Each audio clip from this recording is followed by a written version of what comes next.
நாட்டின் வளர்ச்சிக்கு குளச்சல் மற்றும் விழிஞம் துறைமுகம் இரண்டுமே அவசியம் என்று பிரதமர் மோடி தெரிவித்துள்ளதாக மத்திய இணையமைச்சர் பொன் ராதாகிருஷ்ணன் கூறியுள்ளார். சென்னை விமான நிலையத்தில் பேசிய அவர் இவ்வாறு கூறியுள்ளார். நம்முடைய பிரதமர் மரியாதைக்குரிய நரேந்திர மோடி அவர்கள் மிக தெளிவாக சொல்லியிருக்கின்றார்கள். 2 துறைமுகமும் தேவை.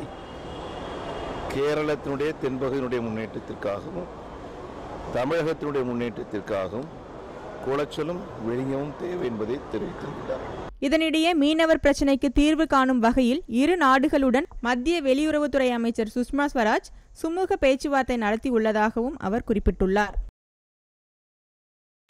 திண்டுக்கல் மாவட்டம் நிலக்கோட்டையில் அனுமதியின்றி மதுபானம் விற்ற 4 பேரை ஊரை விட்டு தள்ளி வைத்து நீதிமன்றம் நூதன தண்டனை விதித்துள்ளது. நிலக்கோட்டை அருகே உள்ள மைக்கேல் பாளையத்தை சேர்ந்த மைக்கேல், கருப்புசாமி, ஜான்சன் பாபு மற்றும் அன்னதாய் ஆகிய 4 பேரும் கடந்த சில மாதங்களாக பொது இடங்களில் அரசு அனுமதியின்றி சில்லறை விலையில் மதுபானம் விற்று வந்துள்ளனர். இவர்களை கைது செய்த போலீசார் நீதிமன்றத்தில் ஆஜர்படுத்தினர். வழக்கை விசாரித்த நீதிபதி பாவின் குற்றவாளிகள் 4 பேரையும் 3 மாதத்திற்கு சொந்த ஊருக்குள் நுழைய தடை விதித்து நூதன தீர்ப்பு வழங்கியுள்ளார். ரியோ ஒலிம்பிக் போட்டியின் முன்னோட்டமாக சிவகங்கையில் மாணவர்களுக்கான மினி மாரத்தான் போட்டி நடைபெற்றது. அழகப்பா பல்கலைக்கழக நுழைவு வாயிலில் தொடங்கி 3 கிலோமீட்டர் தூரத்திற்கு நடைபெற்ற இந்த மாரத்தனில் 15க்கும் மேற்பட்ட பள்ளிகளை சேர்ந்த மாணவர்கள் ஆர்வத்துடன் பங்கேற்றனர். போட்டியில் வெற்றி பெற்ற மாணவர்களுக்கு பரிசுகளும் பாராட்டு சான்றிதழ்களும் வழங்கப்பட்டன. கோவை மாங்கரை வனப்பகுதியில் உடல் நலக்குறைவுடன் தஞ்சமடைந்த குட்டி யானை உயிரிழந்தது. வனப்பகுதியில் காட்டு பன்றிகளுக்கு வைத்த வெடியை தின்றதால் தாடை மற்றும் வாயில் காயங்களுடன் தஞ்சமடைந்த குட்டி யானைக்கு வனத்துறையினர் சிகிச்சை அளித்தனர். எனினும் சிகிச்சை பலனின்றி குட்டி யானை உயிரிழந்தது. இதனையடுத்து ஆத்திரமடைந்த தாய் யானை குட்டி யானையை யாரும் நெருங்கிவிடாமல் அந்த பகுதியில் ஆக்ரோஷமாக சுற்றித் திரிந்தது.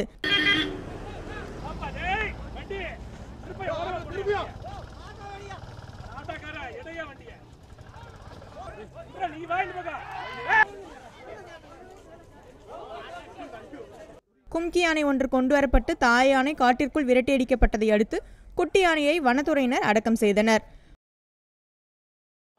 பழனி முருகன் கோவில் பிரசாத ஸ்டால் 3,15,00,000 ஏலத்திற்கு விடப்பட்டுள்ளது. லட்சக்கணக்கான பக்தர்கள் வந்து செல்லும் பழனிமலை முருகன் கோவிலில் விற்கப்படும் பிரசாதங்களை விற்பனை செய்வதற்காக நிர்வாகம் இந்த ஏலத்தை நடத்தியது. எனினும் இந்த ஏலத்தொகை கடந்த ஆண்டை விட 80 லட்சம் ரூபாய் குறைவு என்பது குறிப்பிடத்தக்கது. திருநெல்வேலியை அடுத்த பாளையங்கோட்டையில் முதல்வர் கோப்பைக்கான டென்னிஸ் போட்டிகள் தொடங்கியுள்ளன. 3 நாட்கள் நடைபெறும் இந்த போட்டியில் சென்னை, கோவை, மதுரை, திருச்சியில் நடைபெற்ற மாவட்ட அளவிலான போட்டியில் முதலிடம் பிடித்த ஆண்கள் மற்றும் பெண்கள் பங்கேற்கின்றனர். போட்டியில் வெற்றி பெறுபவர்களுக்கு 10 லட்சம் ரூபாய் வரை ரொக்க பரிசு வழங்கப்பட உள்ளது.